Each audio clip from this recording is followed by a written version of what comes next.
Ngjarjet e mëdha të drejtësisë që kanë pasur përballë politikën në 35 vite demokraci ndjekin pothuajse të njëjtin skenar. Në momentin që Çekiçi i gjyqtarit godet dhe zhurmon kundër aktorëve të fuqishëm politik, kjo e fundit kalon në histeri. Vendime të nxituara, deklarata të pakuptueshme publikisht, reagime që duken absurde e pse jo, edhe dyshime për marrëveshje të heshtura mes aktorëve politik, ku qëllimi është gjithmonë i njëjtë, të shpëtojnë veten. Qytetarët e kuptojnë çfarë po ndodh, por mbeten të pafuqishëm përballë vendimeve politike, po aq sa shpesh duken të pafuqishëm edhe vetë gjyqtarët. Debatet e fundit mes qeverisë dhe sistemit të drejtësisë, sidomos për çështjen e pagave, nuk janë thjesht financiare. Ato ekspozojnë e përsinë njërës palë mbi tjetrën dhe përplasjet e hapura të pushteteve. Por cili është mekanizmi më i shpejt për kuptuar se ku po shkon kjo histori? Jo thjesht nga kurreshtja politike që na karakterizon si shoqëri, por për të lexuar drejt dhe fatin e rrugëtimit ton drejt familjes evropiane.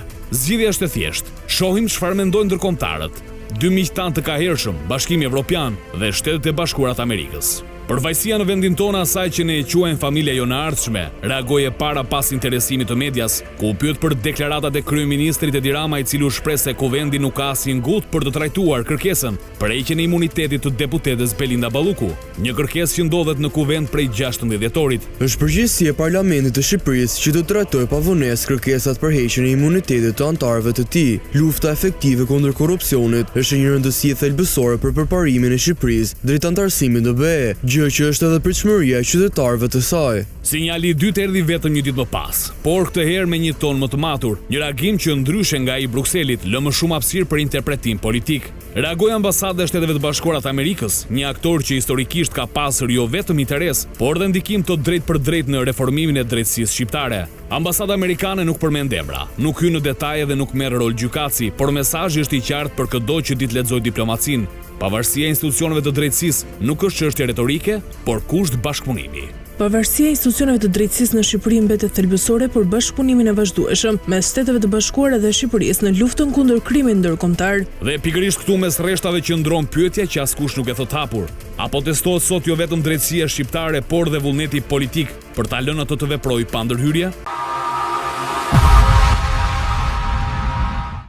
Ta nisim së bashku bisedën, si mik për herë të parë në këtë panel.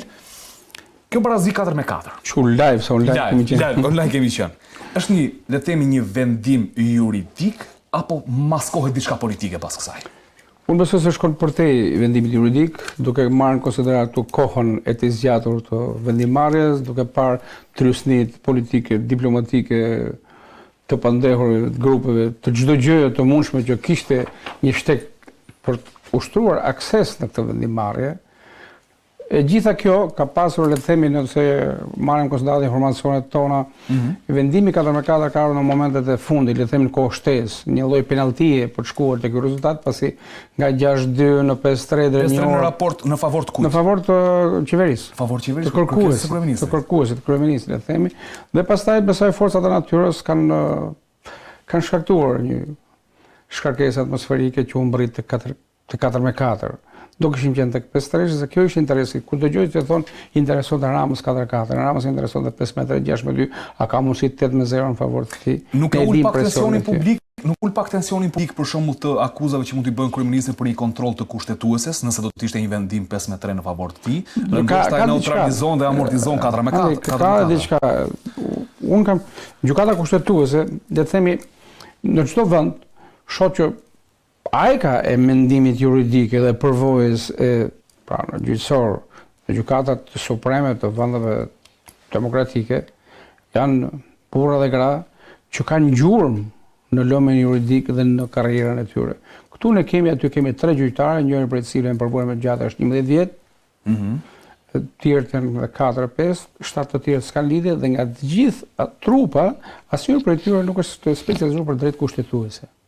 Dhe këta do të interpretojnë kushtetutën. Dhe përtej kësaj, kam marrë 7-8 raste, për shembull, në Itali kryetari i gjykatës kushtetuese 77 vjeç. Në Kanada, Angli, SBA 71 vjeç. 63-66 në Hollanda, Malizi, 64 Serbia. Kryetari jonë e gjykatës kushtetuese 50 vjeç, sigurisht s'ka lidhje me vendimarrje, s'ka përdorur çikiç një herë në karrierën e saj. Jo më pashme, ishte më herët. Pra, shohim që rëndësia që ne i japim asaj që duhet të jetë, le të themi, në cilësinë e vendimmarrjes në drejtësi, në lëmin juridik, duket pak anemike. Kthehemi tek e premtja, tek Black Friday ligjor, do ta quaj, Black Friday ligjor, po. Sepse këtu ka mirë dhije me tepëri, jo me kile. Këtë dhija ishte preme për atë ditë ndoshta. Për 4-4, dhe gjithë morëm 4-4, kujt i intereson këtij, kujt i intereson ne. Unë them vendimi ishte prapë 5-3. Pse? Po nëse ishte sepse 5-3 po ekzekutohet. 4-4, pra rrëzimi i kërkesës për shkak të mosbërjes së shumicës së kërkuesit apo të palës tjetër, konsiderohet kërkesa e rrëzuar pikërisht por mos pasje shumicë në vendimmarrje, po o mori vendim. U lanë fuqi gjoja vendimi i gjykatës së posaçme për pezullimin e detyrës. Nëse merr një vendim, a duhet zbatuar vendimi? Pasoj po më një herë. Ne përdesë u marr, ne gjykatën kushtetuese do ta marrim si shenjtor të drejtësisë që do orientojnë edhe të gjithë institucionet e tjera të drejtësisë për vendimmarrjen. Po këtu, po më thuaj që balloku duket se ishte në zyrë, vazhdon në zyrë. Gjykata kushtetuese nuk duhet të jetë në zyrë. Po çfarë ka ndodhur? Tani, duke pyetur shumë miq që merren me këto punë të drejtësisë dhe ora thënë, ku fle lepuri këtu, siç pyesin këta usallarë. Ne këtu vendimin ato njoftim të bërë nga kushtetuesja na thuhet që ndryshe nga vendimet të tjera të mëparshme ku diku një rreshtat nga fundi përmend fakti se ky vendim hyn në fuqi me një herë.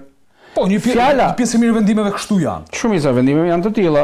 Fjala më një herë është në xhepin e kryeministrit shofun, sepse nga dita e premte ma respektiv vendimi, pas u mblodhën 3 herë, 10 orë, 30 orë, a thua do kishim paqtu planetet në lëvizjen univers, dolën diku në çerek vendimi dhe këtu tani atë nuk thot hyn në fuqi. Mund ta lexoj. Po.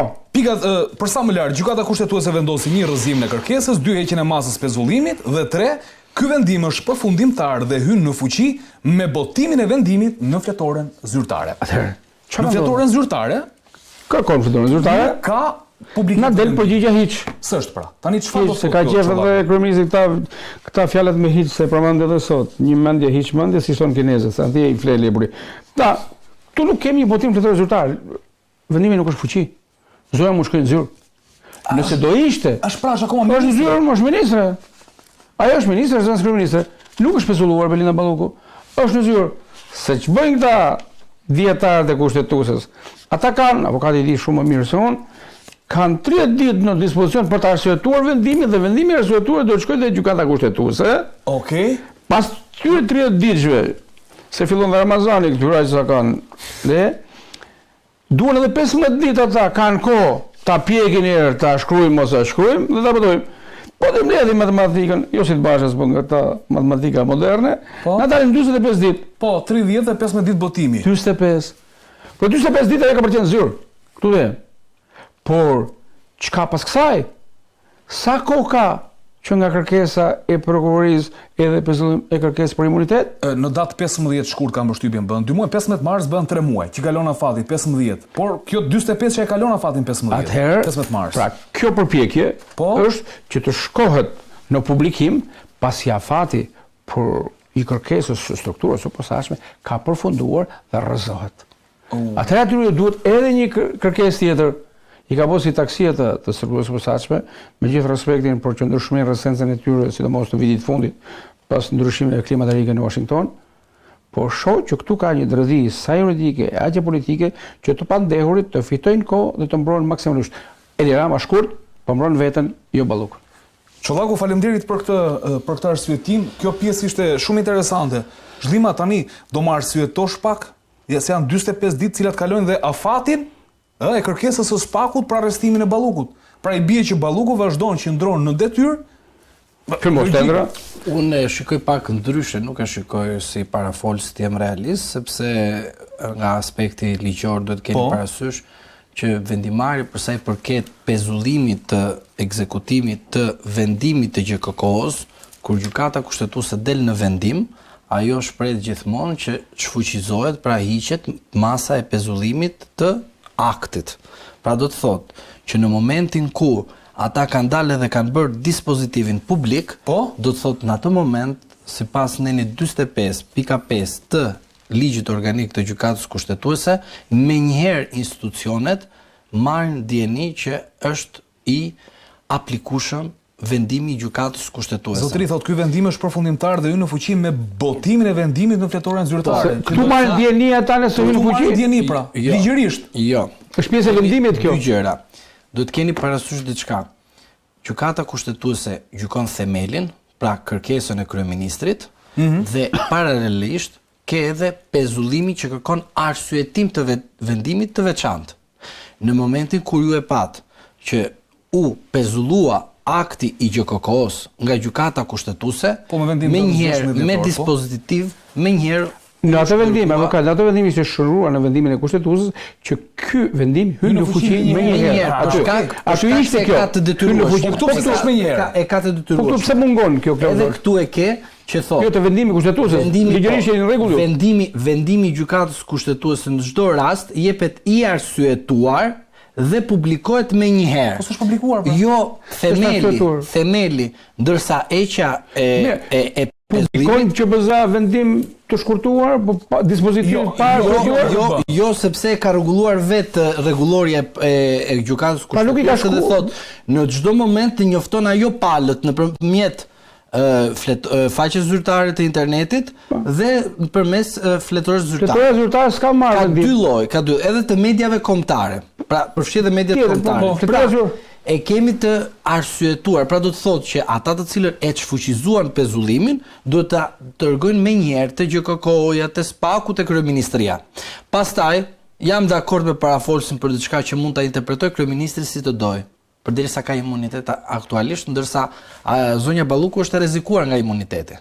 Jemi realist. Kjo e publikimit, do të thënë që ka diçka që nuk shkon. Po, sepse dikush thot me shpallje, dikush thot me arsyetim si thatë ju brenda afatit 30 ditor. Jemi të dy dakord, por kemi, po duhet të kemi parasysh, ju thoni me datën valda vullneti instruksioneve, kjo apo është detyrues? Edhe jo është detyrues afati ligjor. Po ndonjëherë ai institucion do të shkojë deri në afatin më të fundit. Vendimi është në ekstrem këtu afat. Pra, ajo jam dakord tek ju që ka rrezik të shkohet në 30 ditë dhe plus 15 derisa të botohet ajo, sigurisht që për sa i përket interpretimit të imunitetit, ajo mund ta mund të fitojë nga kjo procedurë. Mund të fitojë, mund të procedurë shpëton politikanë shqiptare.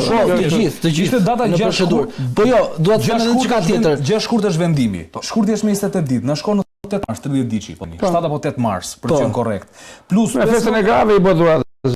Po, fiks, domethënë po, në 8 mars.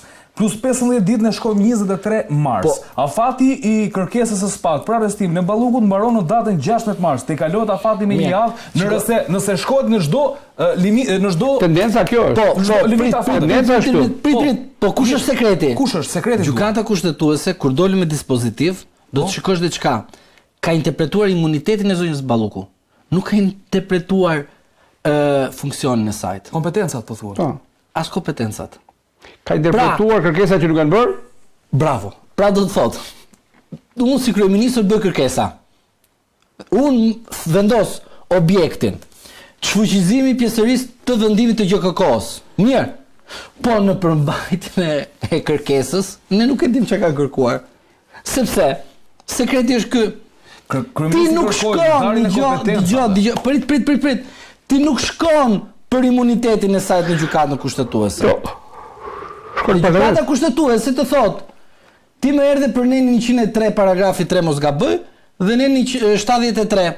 Dhe këta çfarë bërën gjykata kushtetuese? Veç interpretojnë nenin 103 paragrafi 3, veç interpretojnë nenin 73 të kushtetutës. Dhe thotë, imuniteti, që do të çojë te komisioni mandateve, imuniteti thotë nuk është privilegj. E kupton në të dyja raste. Dhe nuk shkon tek neni 7 që un kam thënë vazhdimisht tek ju që është kjo këtu ndarja dhe balancimi i pushteteve, se kemi 3 pushtete legislative, ekzekutive dhe gjyqësor. Pra, gjykata kushtetuese ose ka bë vet faj, ose personi që është kërkues nuk ka ditur të saktësoj çfarë kërkon të ndaj. Ore, kryeministri ka bërë qartë ka diçka. Kryeministri i nderuar nuk është jurist, është piktor tani kryeministri. Na ofendon nen shumë le ta ofendoj. Ka diçka këtu. Po këtu kam parë në debatin e Këtu sekreti. Pro kryeministrit kundër kryeministrit, unë do shoh pro ligjit kundër ligjit. Jo, nuk është pro ligjit kundër, interpretim të ligjit në raport me të drejtën. Debati që thënë bëhet pro kryeministit kundër kryeministit. Por kryeministi nuk është shtylla e ndarjes së ligjit. Aty thotë, ky pretendim i ngritur nga njëra palë, a është në përputhje me çfarë kushtetuta thonë? Jo. Pra këtu duhet të përqendrohet. Dhe ajo sinqerisht ndjehemi keq edhe si qytetar që si është e mundur që tani që ta burrat dhe gratë gjykatës kushtetuese duhen 3 muaj për ta kuptuar. Ka të shantazhuar. Jo, një sekond, do tani do them një argument tjetër. Jo, do them një argument tjetër. Jo, nuk është kështu. Jo, po do ta kuptoj. Jo, unë do të kuptuar të dy. Përgjigjestuar do bëj dështoj dy pyetje. Para përgjigjestuar dështoj dy pyetje. Ke kërkesën e kryeministrit? Ande, më jep komentin tani. Kërkesën e kryeministrit para përgjigjesës së avokatit. Tani këtu ka, a janë të paaftë juridikisht, janë të shantazhuar apo janë të blerë? Njërën nga këto pyetje, të përgjigje, publiku ka interes ta di. I ke përgjigjet e këtyre të treja? Unë dyshoj unë po. Edhe në sociale kanë marrë konsulencën e duhur për ta shprehur vendimarrës se nga duhet të janë të shantazhuar? Po. Janë të shantazhuar. Edhe të kapur. Janë të blerë? Unë dyshoj për të dyja. Edhe unë dyshoj për të besoj tek e para që ata kanë mundësi profesionale që ta marrë një vendim siç kërkohet, sepse vetë politika e ka lënë atë kleçkën hapur, litarin hapur atje. Bravo, korumin. Po vetë ka lënë ata. Korumin ta bëj. Çoj një atje bën, nëse s'ka nga shkojnë, vetëm se vdes njëri në sallë. Tani sjell na vendim këtu është e sigurt që do kishim marrë një vendim të qartë. Thjesht duhet vetëm të çfarë diçka se janë shumë dokumenta që kam. Shiko tani. Rasti Meta kryeministri Rama 2021-shin.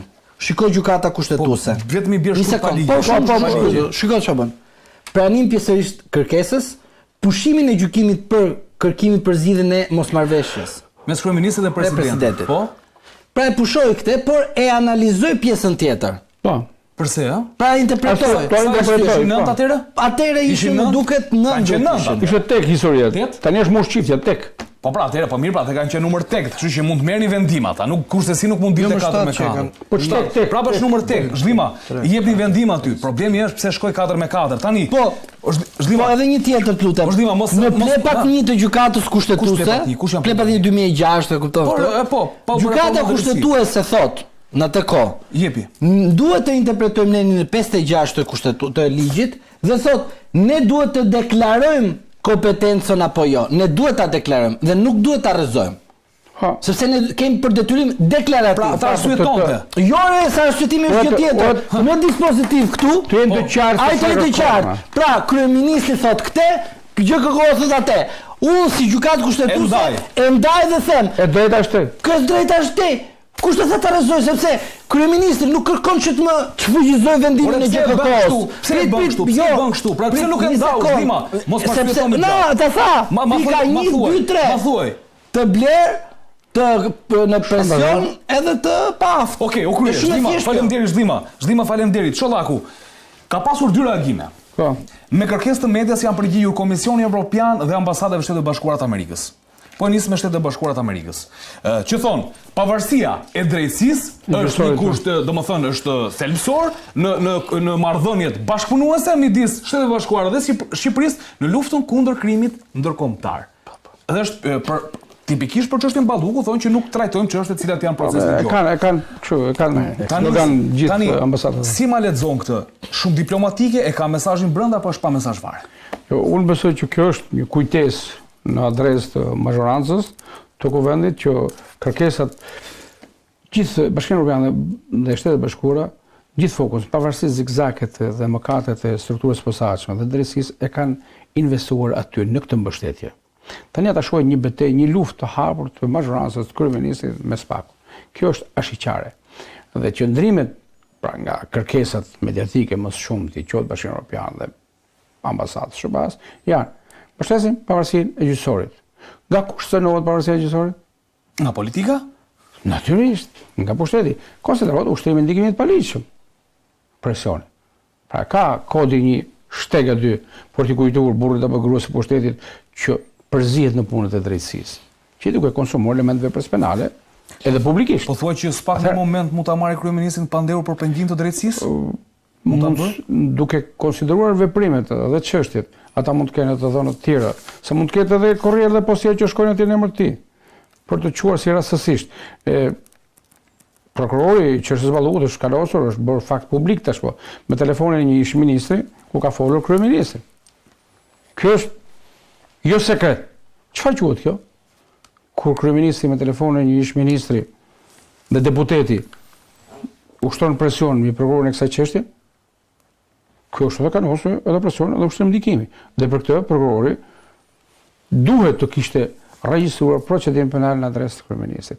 Nuk ka gjë, se ne kemi dëgjoj shpesh, nuk hetohet kryeministri në detyrë për kur. Po nëse vërtet në detyrë apo në kushtet flagrancës pse që çojnë. Kur kryen veprën penale, çmoj se nuk duhet merr në konsiderat, është apo jo në detyrë. Ai më barabar para ligjit po, e shkeli zotëria le të hetohet. Ne themi është fajtor, por marrën hetim. Dhe sa shpjegime drejtësisë, prokurorisë dhe gjykatës, cila është ajo duhet na jap ne përgjigjet. Është fajsi, është përgjegjësi penale, e ka shkelur apo jo. Prokuroria ka pretendim. Çan dhe provat e saj. Nëse ka, gjykata do thotë, ne jemi të bindur që kjo ka ndodhur.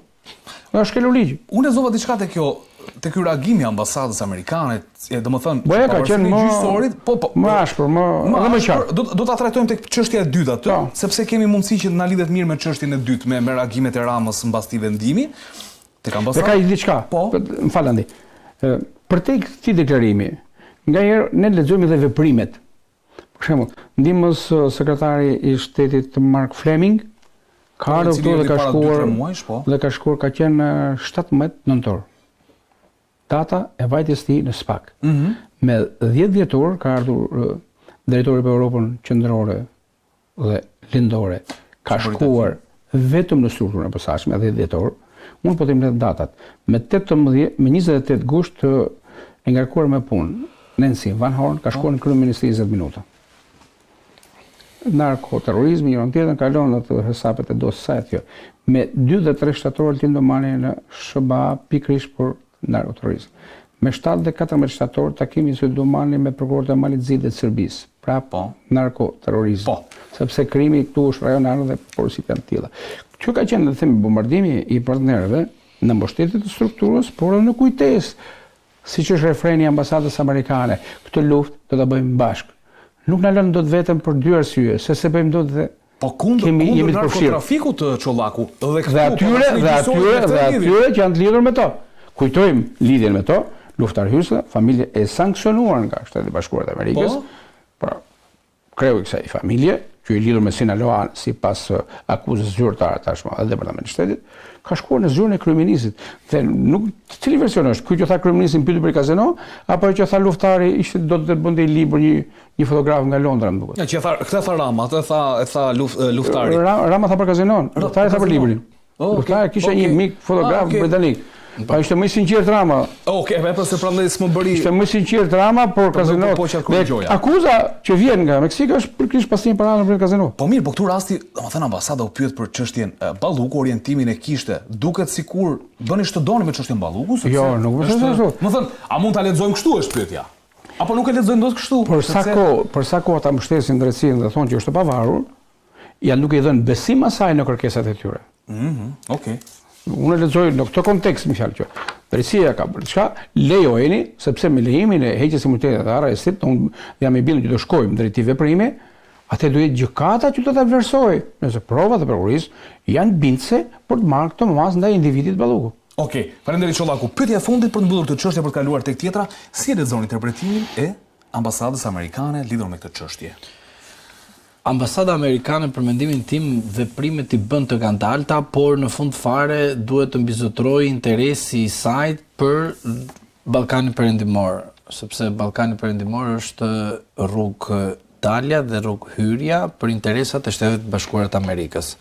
Secili mund ta interpretojë sipas interesit të rrugë dalja dhe rrugë hyrja.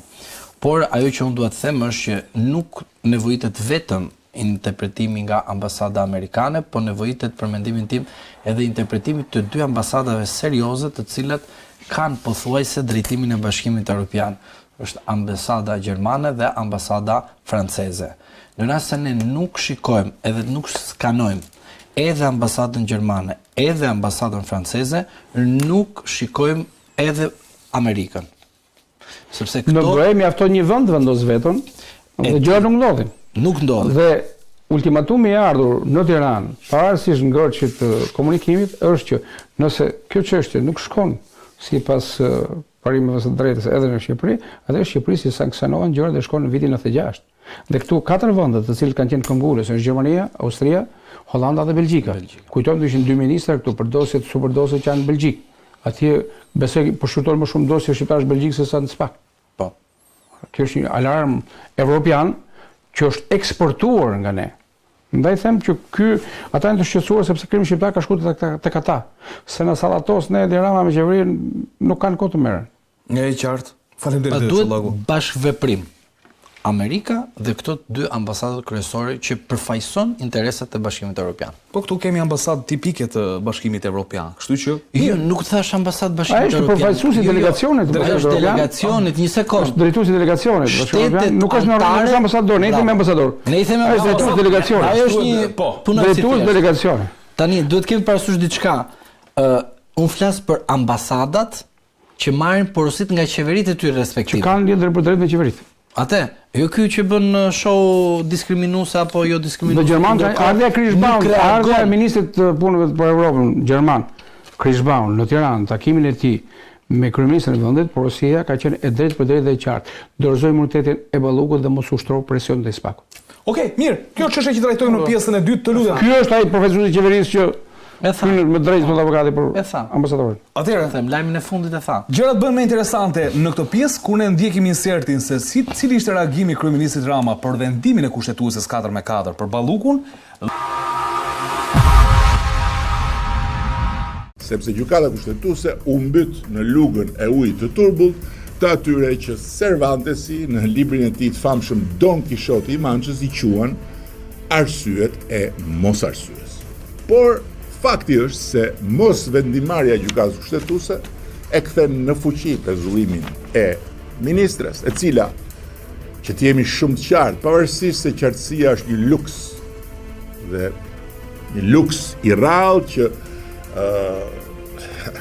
mund ta kërkosh, po vështirë ta gjesh në turbullirën e 700 tenxhereve politike mediatike, nuk akuzohet për korrupsion. As nga vetë prokurori që shpiku pezullimin e antarit të qeverisë, me vendim të një seance të mbyllur të përgatitjes së një gjyqi.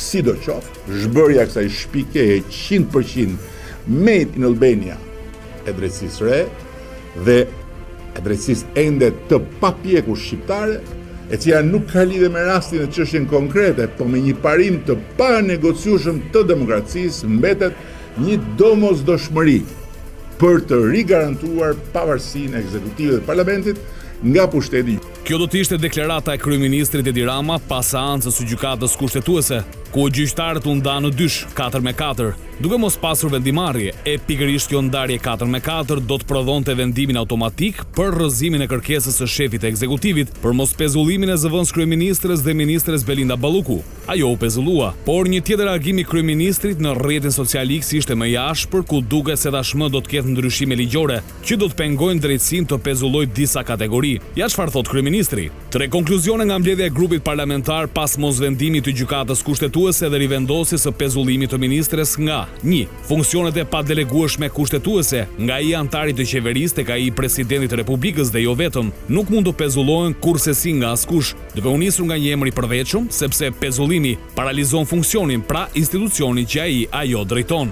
2. Nisur dhe nga leximi i deklaratës publike të gjykatës kushtetuese, ku të gjithë antarët e trupës shfaqen unanim lidhur me problemin, po ndahen tek rrugëzgjidhja. Grupi parlamentar socialist do të angazhohet për zgjidhjen përmes ndërhyrjes në legjislacion. 3. E vetmja palë e përmbushur nga rikthimi i pezullimit është SPAK-u, që në kushtet e pezullimit mund të vazhdojë krejtësisht hetimin përkatës, ndërkohë që deri në adresimin ligjor të zgjidhjes nuk ka asnjë urgjencë për të trajtuar kërkesën që SPAK-u bëri pas rënies së masës së pezullimit. Një shtesë nga ana ime, SPAK-u nuk preket, vetëm mbështetet. Liria dhe drejta e çdo prokurori për të tetuar çfarëdo qoftë këdo qoftë nuk preken, vetëm garantohen. Pavarësia kushtetuese e pushtetit legjislativ dhe ekzekutiv gjithashtu nuk preken, vetëm garantohen. Mirë, pra ky është reagimi i kryeministrit Edi Rama, i cili sidomos sigurisht kritik, por që duket se ka vendosur të bëjë ndryshime të mundshme ligjore. Tani Çollaku, çdo ndodh me drejtësinë?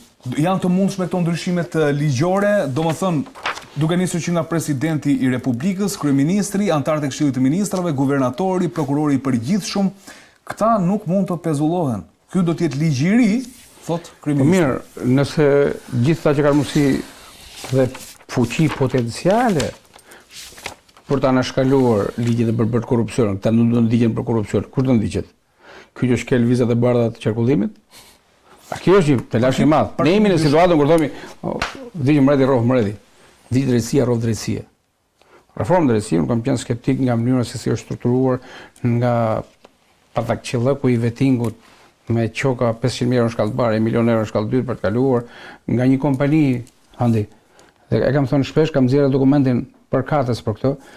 Vettingu i është besuar nga këta baballarët e drejtësisë një kompanie austriake kanalizimesh. Austrian Development, po. Kanalizimesh, dhe Sebastian Kurz ka qenë aksioner në këtë kompani. Pusheta kanale. Merr të tendra, ka marrë Shqipëri tendër për këtë punë. Tani ky kërkon hidravlik dhe jurist. Se çai bën drejtësisë ky më lumiku nuk e di këtë gjë. Pra, përveç kusureve të tjera, vin këta ONM-rat europë, OPQ-rat e çfarë janë këta, mediokër në vendet e tyre, shumë herë më do personalistë shumica e magjistratëve në Shqipëri. Edhe të hetuar në Kosovë nga Oleksi për ndërhyrje, për ushtrim të të paligjshëm, vinë këtu si baballarë të komit për të mbikëqyrë drejtësinë tonë. Pallan edhe me orgjira me njëri tjetër ka botë kalamaj kalon këtu në Shqipëri, këta vëzhguesit e drejtësisë, i kanë kalamaj tjetër kanë hik.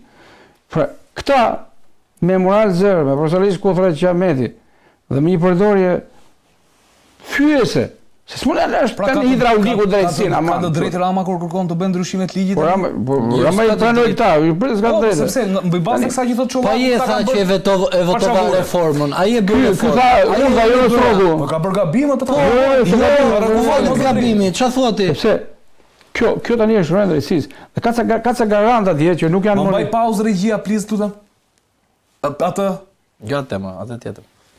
Në një moment më mbaj pak pauzë atë, ndjes Çollaku. Pra, ka ca garantë që nuk janë më një mendje me Ramën. Sa ta 140 vota, këtu kanë votuar dënuar në parlament për reformën e drejtësisë.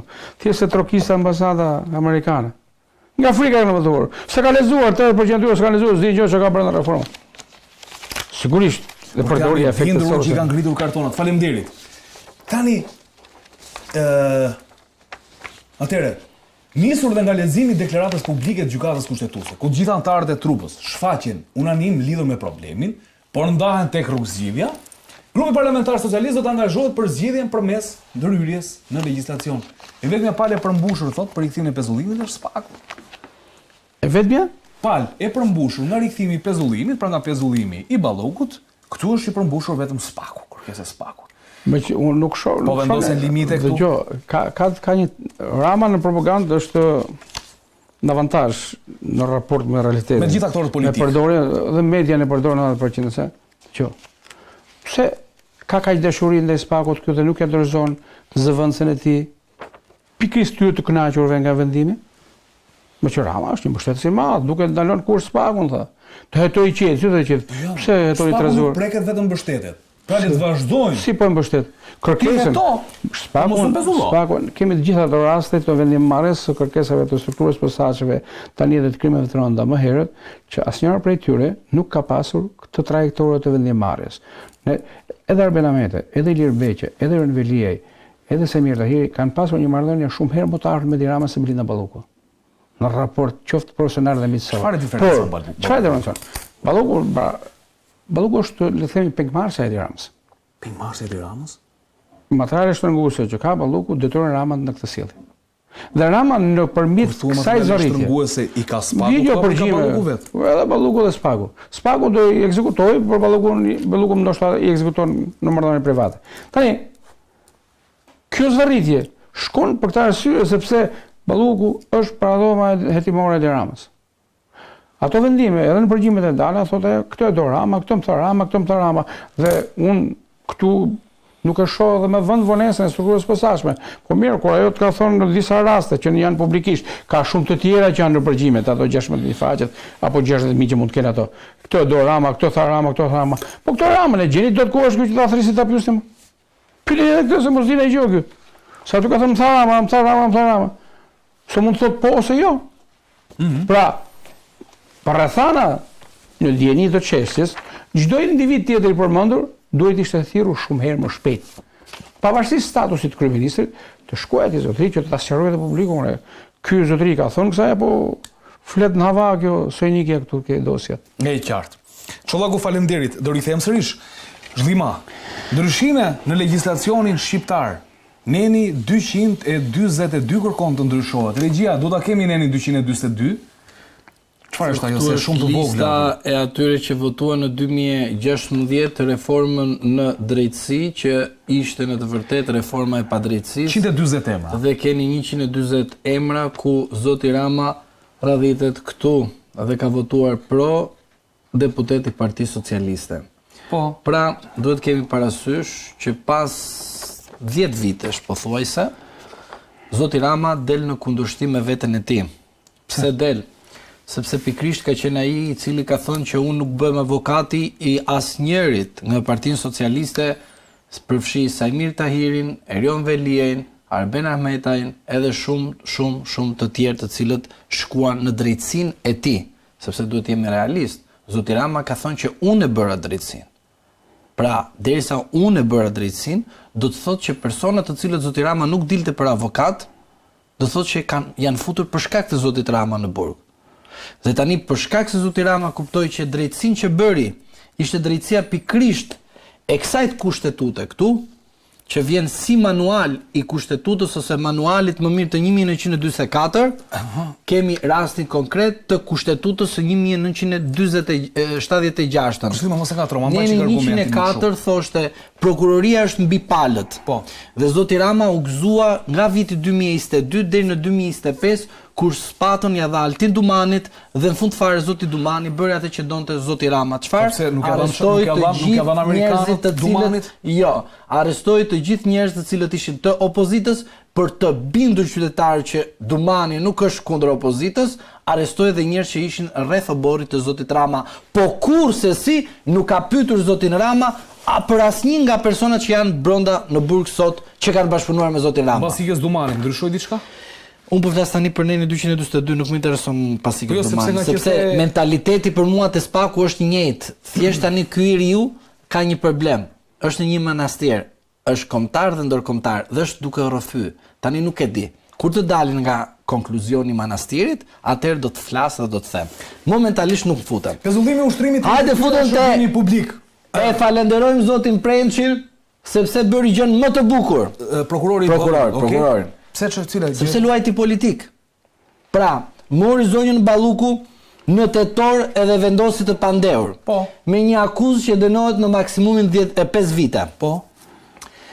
Pasi e pa që situata nuk ishte mirë për veten e tij në raport me zotin Rama gjithmonë, vajti dhe kërkoi gjykokos pezullimin e saj nga detyra e zëvendës kryeministres. Po. Pasi gjykata kushtetuese mori një urdhër politik, sa ashtu e ka interpretoj unë, edhe e pezulloi vendimin e gjykatës së riktheu Ballukun në detyrë. Po, e ktheu në detyrë, ai vajti dhe kërkoi heqjen e imunitetit të saj në parlament. Kjo është një lojë e cila luhet kur një person është aktor politik dhe jo të jetë një prokuror. Sepse ndjekja penale kur bëhet në mënyrë graduale do të thotë që ti shërben politik bërjes. Që jemi në këtë situatë që në herën e parë diskutuam gjykatën kushtetuese. Një sekond për mos prishjen e provave. Jo, prokurori kur thotë që personi prish prova, aplikon në 228 të kodit të procedurës dhe vepron dhe kërkon autorizim nga kuvendi menjëherë. Nuk rri duke marrë aty prit presim. Po mirë, pse nuk e vendosi zonjën Balluku detyrim paraqitit pa kalu fare në parlamentin? Pse se ka presidenti Berisha? Si e presidenti Berisha, po Berisha çfarë? E bëm direkt në Berishë se kishim Irenën edhe gjithë me radhë. Edhe vendimi që hasin gorsit e kushtetutës. Ata kishin marrë një vendim pa kaluar në parlament. Bravo. Dhe tani kërkojnë të shkohet në parlament. Dhe e ndihmon Ramon. Pse? Se Rama thot, nisem nga ndryshimet e ligjit kodit procedurial penal. Femte qytetarë që kjo drejtësi nuk kishte ajo që i duhet meritoje dhe tani çfarë bën Rama? Prit një sekond se këtu është sekreti. Po. Në vend të bëj diçka me zyrtasi juridike që të presi edhe të shprehet edhe gjykata e lartë, sepse gjykata e lartë se ka edhe rekurs, edhe ajo ka të drejtë përmes rekursit, gjykata e lartë është gjykata e ligjit. që bën interpretim të ligjit. Po. Dhe në vend të priste edhe gjykatën e lartë, mos ta çonte më fare, se unë s'e lidhe fare, mua më pëlqen që ai do ta çojë deri në fund dhe s'do të japi autorizimin, sepse bie në kundërshtim me ato që thonë të nuk bëj avokatin askujt dhe në fund fare u bë jo avokat për studie avokatie. Balluku duhet i heqë avokatët. Po, ka vetëm Ramën. Pra, nga kjo këtu përmbajtje që kupton ti, ka zyrë juridike të Rama, po s'ka problem. Po Rama po pse punoi ka thënë Rama ata. Mirë, dakor. Tani, ata nuk shkojnë në tualet pa pyet Ramën. Tani, shkojmë tani tek rasti i 242-shit. Ky është neni që do të ndryshojë. Po, ai do ta ndryshojë dhe ai thot, mos të pezullohet presidenti kryeministri. Antar të kryeministrave. Edhe vi këtu edhe ju them, kushtetuta në 90 paragrafi 2 thot presidenti shkarkohet në shkelje të rënd të kushtetutës dhe kur krye një vepër të rënd penale. Dhe përsëri ka shkuar dhe e ka mbrojtur me imunitet. Ajo aty është për furçe. Ajo ishte për Edi Ramën. Pra, ai nen aty, ti e di se ka një letë, ai nen mund të quhet vetëm Neni Rama. Si është puna Neni Basha, ai do quhet Neni Rama. Ma e men. Ne bën kushtetutën si punë e kullave në Tiranë, kulla Vilani dhe kulla Vilani dhe ligjet. Pra, e kupton, pra, nuk e vendosim dot ne pezullimin e presidentit, sepse vetë ka të mbrojtur kushtetuta. Do ta bëj ligje, i mbaroj. Ai e ka dhunat. Po do të them diçka tjetër. Do të them diçka tjetër, do të shikojmë, duhet të presim, sepse edhe kjo është një lojë e bukur. Në rast se Rama do ta bëj këtë veprim, do presim reagimin e Spakut. Spaku ka një reagim, prit një sekond. Spaku ka të bëjë një lojë, po ma bërja të lojë është speciale, që duhet ta komentojmë herë tjetër. Çfarë loje? Rama, sa mandate ka? Është i katërti. Jo, sa mandate ka, vëlla? 83. Sa i duhet? 86 me gjitha latet. Po pritet, mos u nxito. Po 84 vota. 84 vota duhet për ndryshimet. Ku e merr? Jo, 80 për kodin. Pra ajo është kod. 2-3 do i bëhet 84. Dhe ku do marri? Nga Partia Socialdemokrate. Tom Doshi. I ka. I ka votat. Spakun a doftoj zotin Tom Dosh se sa hera ai kandidonte e ftonte edhe u paraqiste në Spak. Tani, unë këtë pyetje kam. Dhe te kjo pyetje pres të zbatoj... që kërkon Gjafa të çojë në strukturën e posaçme. Po. Është edhe një presion ekstra. U refuzuar nga Spaku. Unë pres se si do reagoj Spaku. Edhe pastaj herën tjetër do të vi të them çfarë mendimi kam unë. Aty ka një risk. Por me presione nuk duhet ta aplikojmë vdekjen penale. Nuk jam dakord. Faleminderit, më pëlqeu kjo çështje. Me presione nuk jam dakord. Po thojë ka një risk shtesën. Që është se zotëria do të prek nerin 224 që mbron këta pezullimet nga të tyre të shoqënisë vetë dhe të ka futur edhe ca komshinj. Puna është se ai fillon me atë.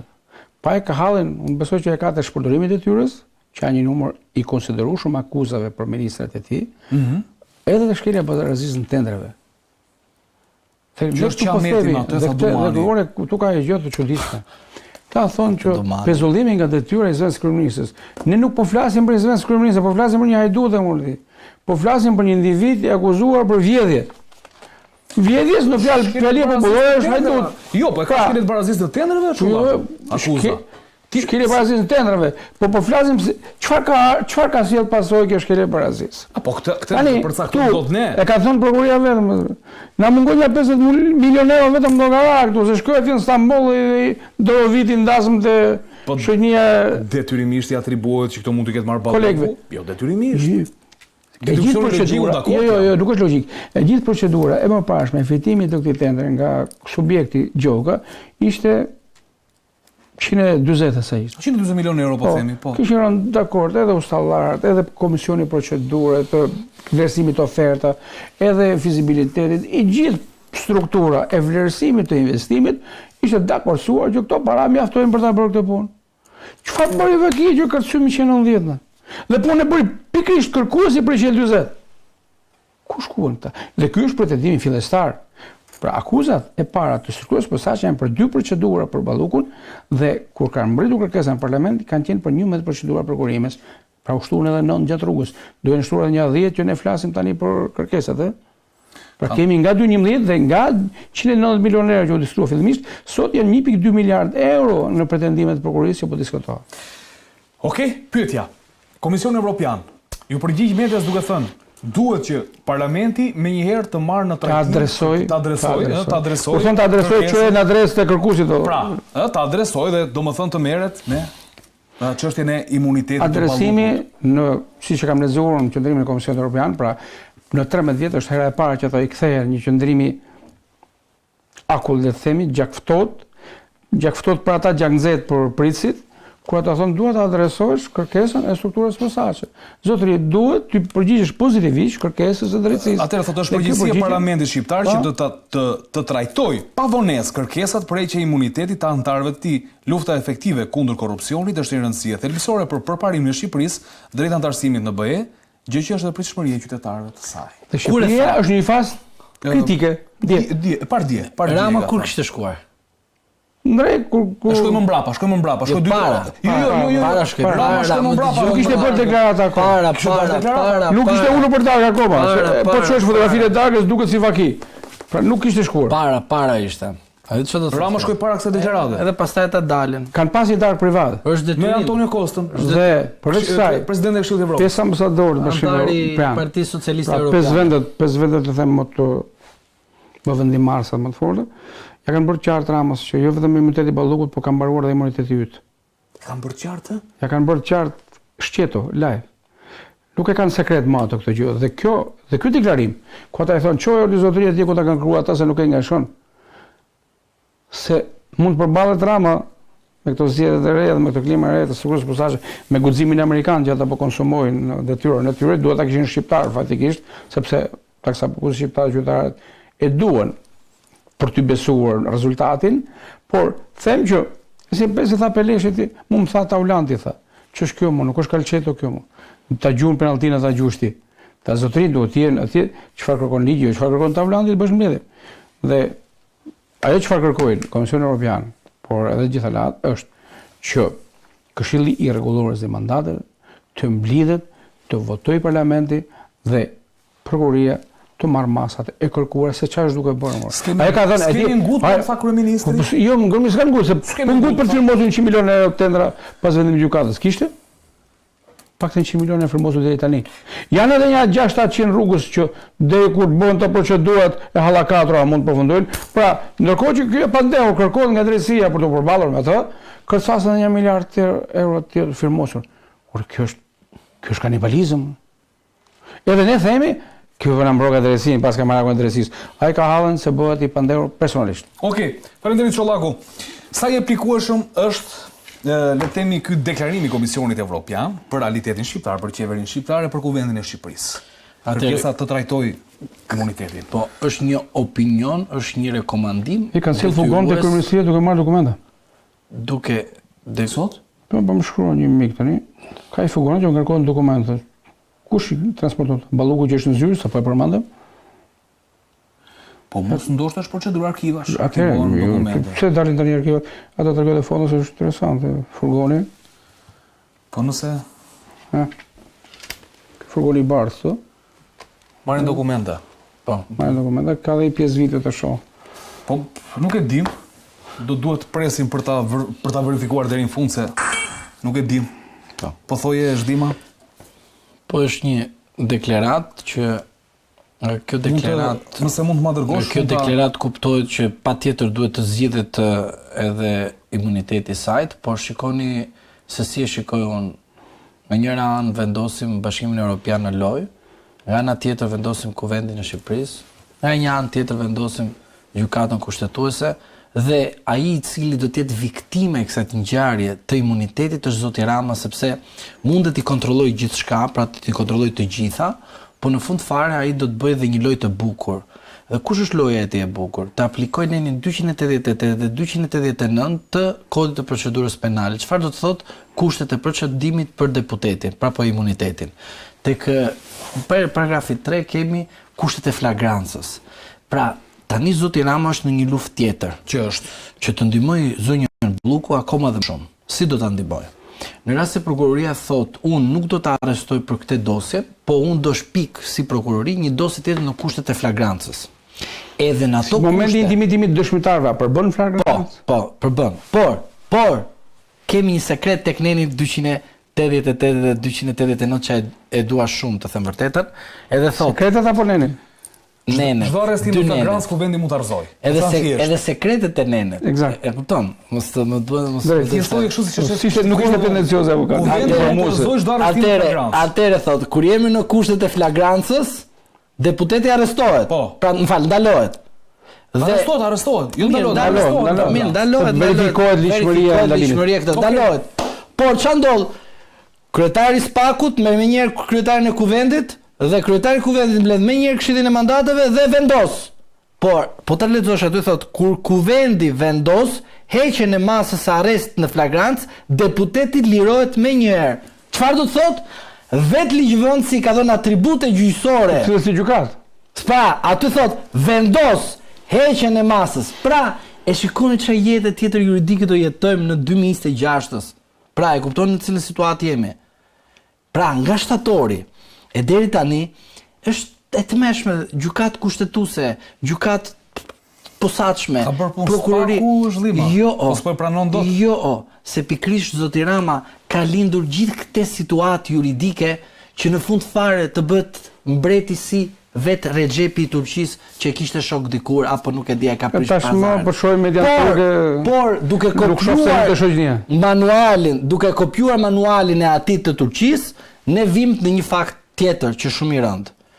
Rama po përpiqet që nëpërmjet të këtij preteksti për zonjën Balluku të futet në tryez dialogu dhe duke bërë palët të gjitha duke menduar sikur Rama është drejt një rreziku, e sigurt hapim klapa këtu, është në rrezik, mbyllim klapa tani, por palët politike duhet të luajnë me strategji, se tani lufta është më e egër, sepse do kërkohet ndërhyrje në kushtetut, ndërhyrje në ligje të posaçme dhe sigurt është që Partia Socialiste është një parti edhe ka një peshë elektorale.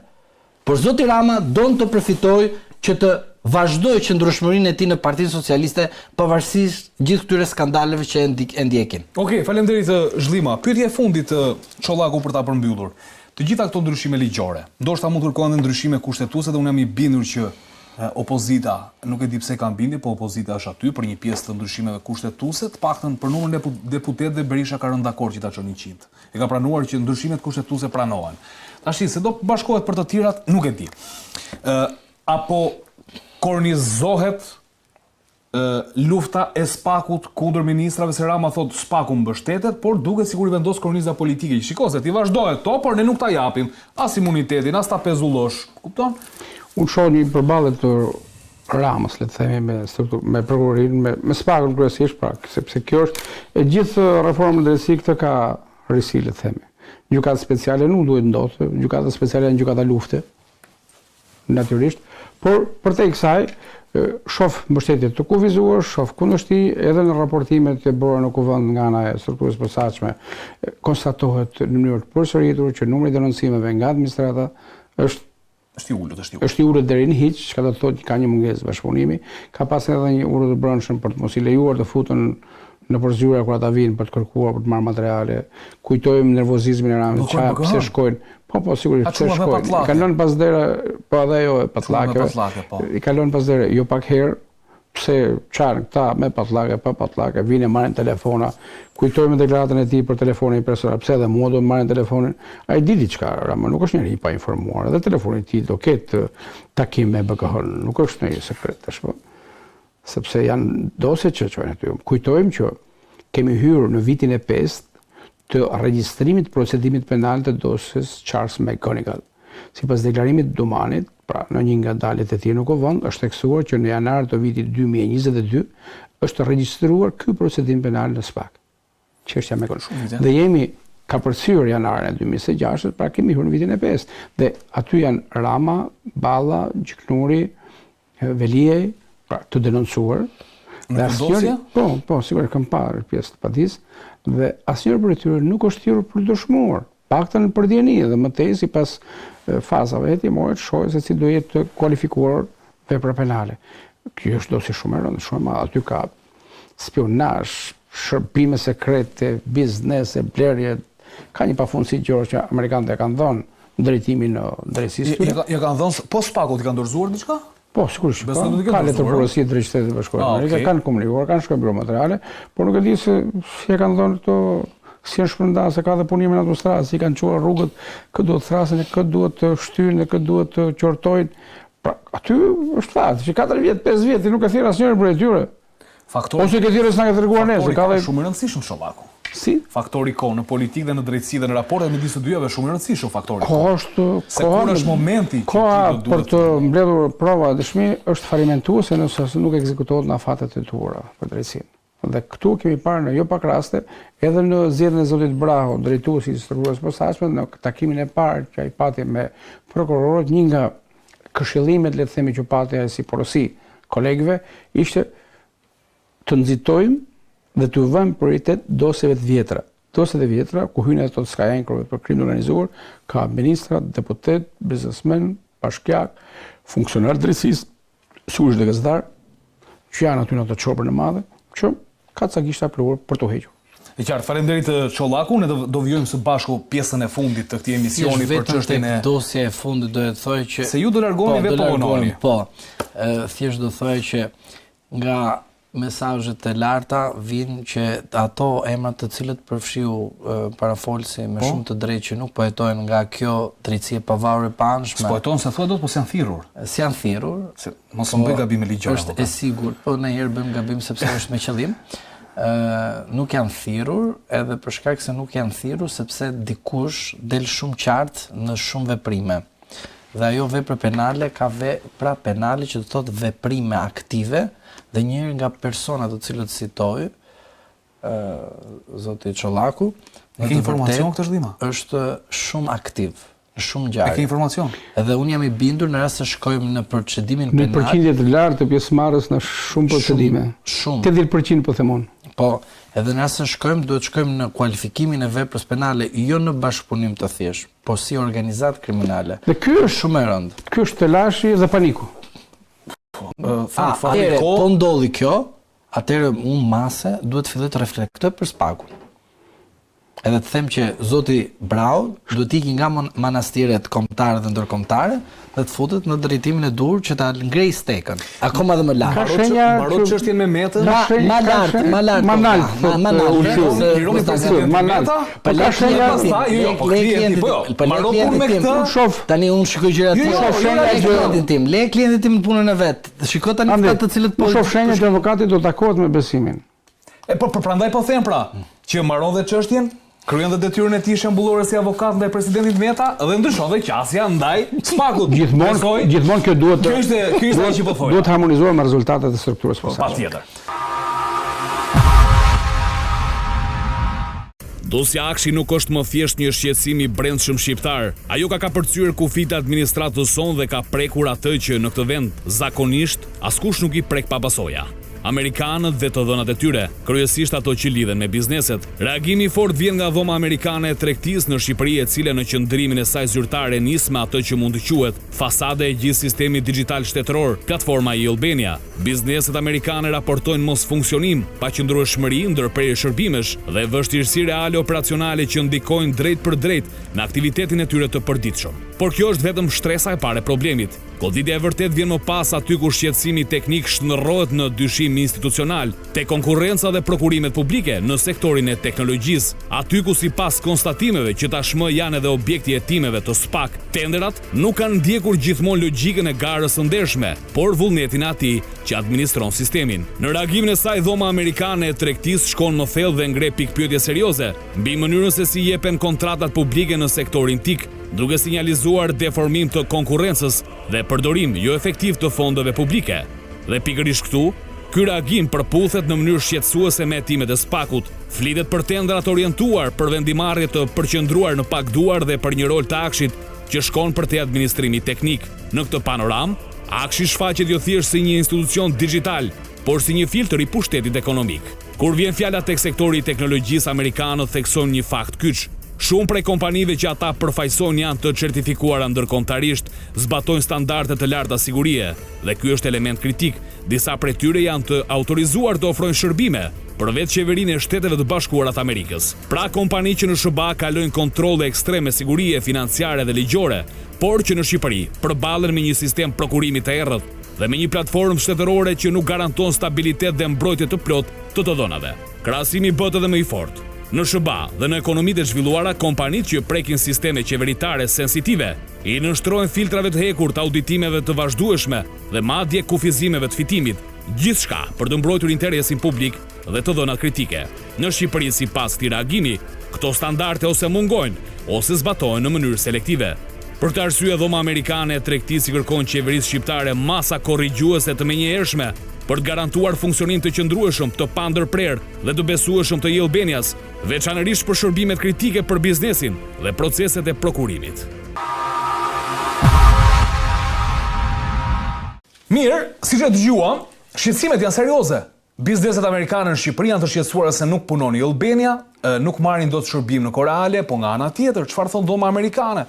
Thotë që ka një pjesë të bizneseve të cilat duket se janë penguar në proceset e tenderimit, pra që bizneset amerikane të marrin pjesë, dhe pse janë kompani shumë herë më të kualifikuara se kompanitë shqiptare që kishin marrë tendrat, sepse disa nga këto kompani kanë menaxhuar dhe të dhëna sensitive të ndjeshme, pra sekrete, të qeverive të Shteteve të Bashkuara të Amerikës. Pse nuk i lam ne kur të hynin në garë në Shqipëri këto Basir Çollaku?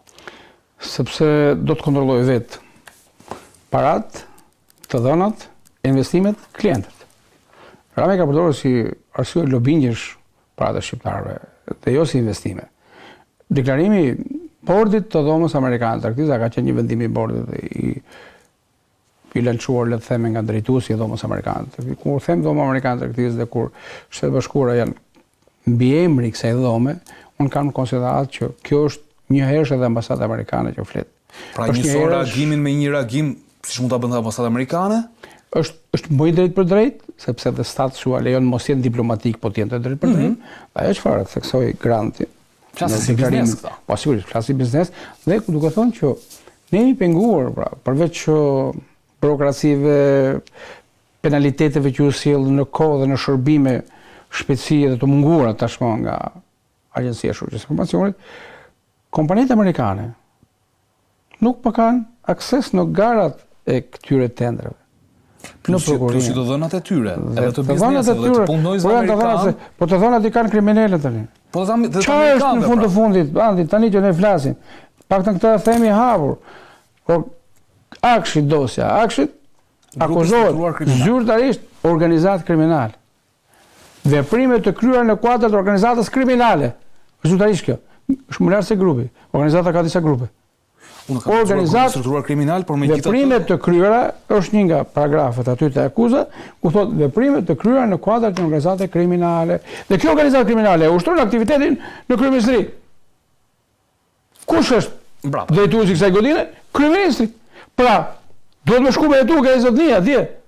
Se një organizat, pra një enti tillë, një agjenci e tillë, në varësi të kryeministit që bën të vepra të rënda penale dhe e zotëria s'di ka që, këtë duhet na thotë prokuria, di apo jo.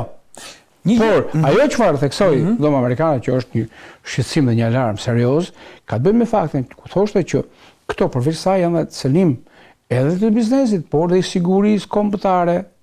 Po. Dhe më tej për të shtuar sërish le të themi një shqetësim të partnerëve tanë strategjik, kur thoshte që biznesi të cilët janë certifikuar se kanë bërë punë për qeverinë amerikane, pra, ata kanë certifikatën e sigurisë, kanë punuar për administratën amerikane, dhe për qeverinë amerikane.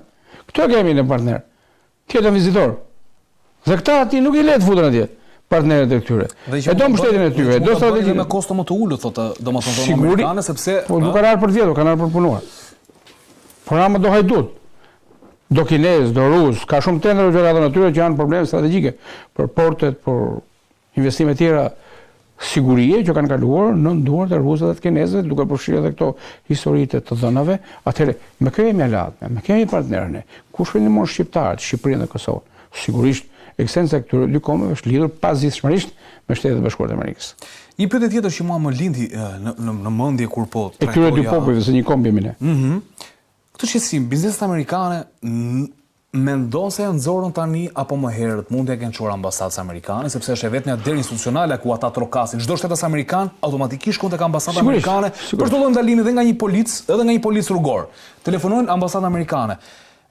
Mund të shkuar më përpara dhe amerikanët kanë çuar spaku tani dosë kanë thënë që shikoj. Në mënyrë të padiskutueshme që bizneset amerikane e kanë përcjell shqetësimet e tyre pengesat që kanë hasur, abuzimet, penalizimet, apo edhe përpjekjet ndoshta korruptive, këtë nuk mund të them, por çdo gjë që ata hasin, le të themi, të jashtëligjshme në përpjekjet e tyre për liri ekonomike, për biznes, për gara, për prokurime, fillimisht që ata janë në konsult të pandërprer me ambasadat e vendit nga vinë, sepse ajo është, le të themi, mbrojtësja e parë e tyre dhe inventarizuesja e shqetësimeve që ato kanë, por t'i bërë pastaj pjesë raporte që përcjell në Washington, dhe Washingtoni sjell edhe produktin e reagimit më pas ndaj kujt, ndaj këtyre që bëjnë veprimet, por njëkohësisht duke i përcjell edhe materialet e dura kur konstatohen elementet veprës penale, strukturës së posaçme që i konverton në procedime penale me hetime reale. Jemi pikërisht këtu, se tani çfarë do Amerika thotë që ne bizneset kemi përballë një organizatë kriminale sipas prokurorisë. Si shkohet edhe hyntin nga organizata kriminale. Po ku do japi tender ata? Po banditët pa ndaj quhet organizata kriminale.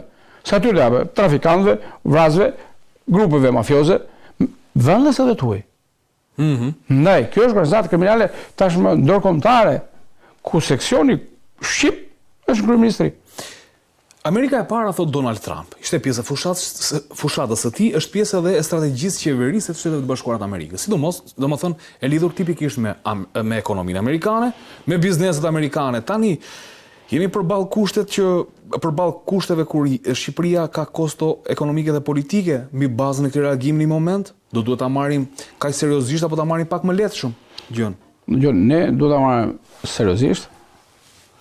Kemi qenë në një mbështetje kujdes së Shtetit Bashkuar vazhdimisht, edhe le të themi u votuar në Kongres dhe në Senat, mos gaboj, platforma dhe projekti për Ballkanin, ku Kosova konsiderohej territori i paprekshëm për këmbim me njërin tjetrën, pra u përfshi edhe herë Shqipëria dhe kryesisht Kosova në agjendën e interesit amerikan. Çka është një lajm i mirë për shqiptarët, absolutisht një lajm i mirë, se ne dimë dyndjen e rusëve dhe slave drejt faktorit shqiptar, pavarësisht se siç ka thënë gazetari gjerman, se për momentin se kujtojmë, u thoshte që kryeministri më i mirë që kanë pasur serbët në herë është Rama. Pra, këtu edhe përfshirja e Shqipërisë në bordin e paqes, pra nismën amerikane të presidentit Trump, por ajo që vëmë re edhe me Soros, me USAID, me organizata, le të themi që merreshin vetëm me fonde majtiste për shkuar në agjendën e tyre, edhe këto gërshërët që kanë hyrë në atë agjendë, por Amerika e parë do thotë që të ketë edhe partnerë serioz. Këtë partnerë që nuk janë hajdut, që nuk janë dhe sidomos në krye të agjendës së kësaj administrate, dalë lufta ndaj karteleve të drogës që janë sankcionuar dhe klasifikuar si kartele terroriste. Trump i besoi vajzën e tij në një darkë kryeministrit për qëllime investimi. Jemi serioz. Kjo nuk është çështje kujdesarie, s'ka çështje kopshe dhe çerdhe. Sonja Trump dhe bashkëshorti i saj Kushar janë sipërmarrës, janë në botën e biznesit, pavarësisht se mbi Trump e lidh pazifshmërisht me atë çfarë është, pra vajza e presidentit, përpjekjet le të themi dëshpëruesit të Ramës për ta lidhur vizitën e zonjës Trump ka ardhur herë tjera. E dini që në vitin 2000 me Ramën është takuar. Dini që kur ishte Biden president, jahti i Kushner, sigurisht edhe i zonjës Trump, ishte mbretëri shqiptar dhe Rama nuk është takuar me të? 2024. Përse atëherë kjo nuk vrapoi të gjendej vizitorëve, por pikërisht tani kur ka ndruar shishe, si i them unë, vrapon të shes edhe një vizitë normale e biznesit, dhe aq më mirë që bizneset amerikane vinë në Shqipëri, është një element i sigurie, them unë. Kush e qofshin, edhe Kushner, edhe Trump, edhe bizneset tjera serioze amerikane, kompanitë mëdha globale që kanë ardhur në Shqipëri, por përpjekja e Ramës që këto interes biznesit ta shesi mbështetje qeveritare dhe sidomos personale. Peni si thaj kur erdhi kërkesa për bordin e paqes, ai ka qenë për presidentin, por ky është shet për vete. Personalisht mua tha, kush je ti mua? Që personalisht ty. Po pse nuk i ke ndavës ti? Se ishte, po të kishte mundësi të afroj. Ka qenë i izoluar. I prita gocën. Ka pasur zero mundësi të shkojë të ishte pranë tavolinës së Donald Trump në Davos. Po shkoi presidenti i Kosovës, zonja Osmane, që ishte edhe në panel kështu dhe e ftuar dhe le themi që E kemi parë gjithë çfarë ndodhi publikisht. Ti çfarë ndodhi me mediat shqiptare, po ka qenë një turp i orkestruar. 90% e mediave në Shqipëri thonin Xharet Kushner është në Vlorë. Ai ishte live në Davos. Po tu kishte thënë, po si kishte pas askush, si kishte takuar askush, si kishte komunikuar askush, thoshin ashtu se pse? Se zyra e Ramës thotë që ajo është në Vlorë. Mbres duke bërë shaka me një mik i them, po të thotë Rama që Trump është në Vlorë, ata të thonë Trump në Vlorë nuk është në Davos. Deri aty shkon hipokrizia dhe nënshtrimi i operatorëve mediatik që kanë tagër tjetër mision publik dhe jo këto që bëjnë. Ndaj them që kjo përpjekja e Ramës për gjetur një shteg amerikan, ai është i izoluar. Është i padëshurueshëm nga amerikanët. Tashmë në muajt e fundit ka dhe një rritje tensionesh me Bashkimin Evropian, ku aty e kishte ca shtigje lobingjesh, ku shohim që gjerman, holandez, austriak, holandez, gjerman, 4-5 shtete mjafton një veto e tillë për të kthyer historinë. Si bëri Holanda dikur. Sigurisht, dhe tani shohim që faktori ndërkombëtar, aty ku Rama kishte pikën më të fortë. Gastro Bora që shkoi të tregonte Barceleta ndetën e kujtote se këta po vdesin për qeshur kur të vijë ky zotëria. Pra ku duke parë që faktori ndërkombëtar e ka izoluar, kur shohim shtypin ndërkombëtar amerikan, evropian, australian, kanadez, ku duash shko, që kur flasin për Shqipërinë, flasin për një qeveri narkoshtet. Dhe kreu i qeverisë, dihet kush është kreu i organizatës narkos. Kur ti ke dy organizata kriminale, Ballukun dhe Akshi në kryeministri, po dy organizata kriminale mund duken shumë për një shtet, jo për një godin. Ndaj them që zotëria, masat dhe sankcionet që do vinë ndaj tij, njëkohësisht shoqëruar këto me hetimin nga struktura e posaçme, edhe në adresën e zotit Rama, unë them do jenë shumë të shpejta dhe vendi shkon me qeveri teknike për përgatitur zgjedhjet, sepse një arsye më e plotë për këtë është në vitin 2027 në Shqipëri do zhvillohet samiti i NATO-s. Po që do ta presë kryeministri Rama, të paktën shumë të gjaruar. Unë nuk besoj se NATO ja beson narkoshtetit organizimin e samitit. Alianca nuk e ka këtë agjend, NATO nuk e ka këtë prioritet, por është aliancë sigurie kundër pikërisht këtyre karteleve që përfaqëson kryeministri. Një pyetje tjetër. Ka rënë dosja Akshit në heshtje në SPAK? Cila? Dosja Akshit. Po. Ka rënë gjë në heshtje në SPAK? Po vijon tetohet, po vijon të paktën? Në çfarë kam unë ndjeni them nga burrimet tona, mendoj që ata po punojnë me intensitet të shtuar.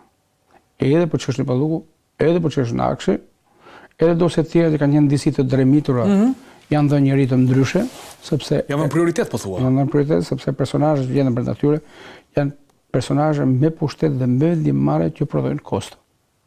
Për sigurinë dhe për ekonominë, njëkohësisht duke qenë gjymtyr të grupeve kriminale dhe të mafjes, kombëtare dhe ndërkombëtare, atëherë struktura po sforcohet të themi edhe me kapacitetet aktuale, por ka pasur një ndihmë edhe infrastrukturore, por edhe në teknologji nga Shtetet Bashkuara të Amerikës, dhe nga Bashkimi Evropian, dhe nga britanikët.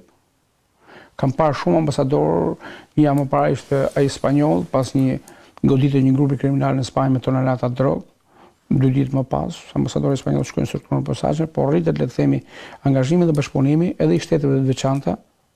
Pa mirë Bashkimi Evropian, mirë dhe kryesuesi i delegacionit, por edhe ambasadorë që gjerman, belg, spanjoll dhe vende ku grupet shqiptare kanë një territor në rritje dhe fuqisë kriminale. Çfarë ka ndodhur andi? Etiketa është e tillë. Fatkeqësisht për ne, Rama ka shndruar Shqipërinë në fuqi narkotike. Jo fuqi energjetike, jo fuqi bujqësie, jo fuqi përmas dhe dimension sa kemi, por në fuqi narkotike. Dhe a mund të ndodhë që investimi strategjik? Në një nga dosjet, tu që nuk pa përmend, një nga dosjet, një grup shqetësohet se thot inshallah nuk bëhet Rama deputet në qytetin apo në qarkun ton. Do thotë që janë kundër ata, nuk e pasur pra grupet kriminale nuk e kanë pasur kështu e lexoj, nuk e kanë pasur aleat. Ta lexojmë kështu? Ka shumë grupe, unë kam bindjen, jo vetëm fjalë leksikore, por edhe informative, që në Parlamentin shqiptar ne kemi një grup parlamentar nga Amerika Latine. Grup parlamentar nga Amerika Latine.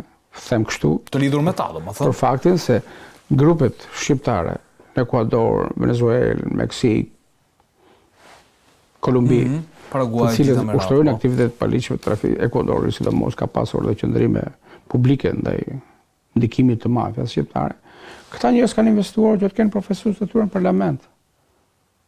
Kush i firmosi prezencat e tyre?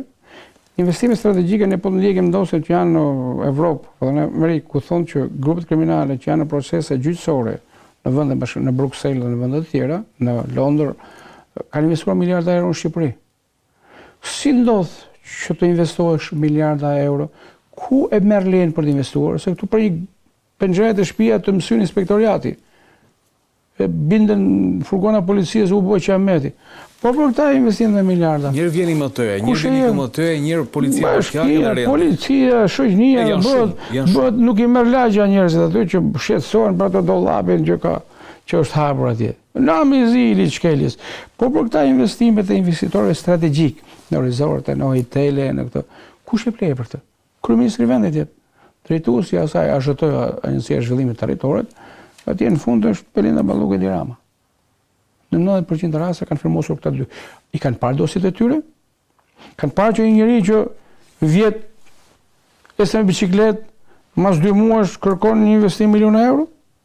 Se dhe gastori që u të hoq nga investime, se nduket pat frikë se do i thonë kujqet e parat. Ishte një komedian tjetër, shqiptar, jo Zelenski. Pra, duke parë këta njerëz, këta investime, këto miliarda euro, që vërshojnë pra, kriminalizimi i ekonomisë dhe i politikës, është një nga të rashët që Shqipërisë do të duhet kohë ta korrektojë dhe ta përmirësojë. Arben Ahmeti në një intervistë tha që do duhen shumë vite. Shumë vite do duhen. Besoj se shumë vite. Paktën 3 mandate i duhet për të ardhur në pikë zero. Për të rikthyer gjendjen fillestare. Sepse ne kemi përdorur një elitë kriminale. Ka biznese që kanë ndosur për trafik droga atje dhe ka organizata kriminale që janë biznesmen gjoja të qëruar. Dhe ke parë taksinë e bizneseve të Spaku sa shpesh po shkon? Se ministrave dihet. Unë nuk gjej dot një ministër që është pa status hetimi. Dhe unë jam dakord që një pjesë e biznesmenëve do duhet të jetohen. Sepse ka hapësirë për të jetuar, mendoj unë. Nuk po ngrakuz, kur them të jetohen, të zbulohen thatë vërteta që akuzat e kanë ngrejt pikërisht të partnerë që kanë sjellë dosjet në Shqipëri, që këto parat të këtyre trafikantëve ata nuk kanë dalë vetë. Parat të këtyre biznesmenëve kanë dalë.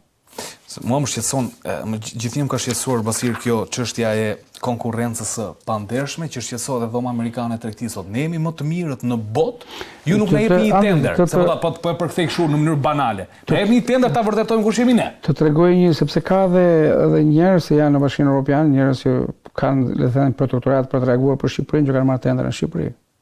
Kjo është lobingi kriminal i Tiranës. Të tregoj një fragment të një episodi në këta përgjimet e Sky Anchors, ku flasin 2 drejtues bandash me njëri tjetër që kishin punë për të marrë tender, për të marrë prokurime, për të marrë punë publike, për të pastruar parat. Dhe ja kishin dalë ta merrnin punë, po ishin shumë të mërzitur dhe shkruan njëri prej tyre, miku të bashkëinvestues të 2 drejtues bandash, o zot sa shtet shkarllatur, sa të korruptuar që janë. Por edhe këta që nuk e kanë problem para, e kanë bërë, kanë se ata me rrezik qelie i kanë fituar pavarësisht se verbalisht, po edhe ata donë se kanë sasi të mjaftueshme dhe tonelata eurosh për të hedhur, janë të alarmuar se sa korrupsion ka. Pra një bandë kriminale është alarmuar për korrupsion.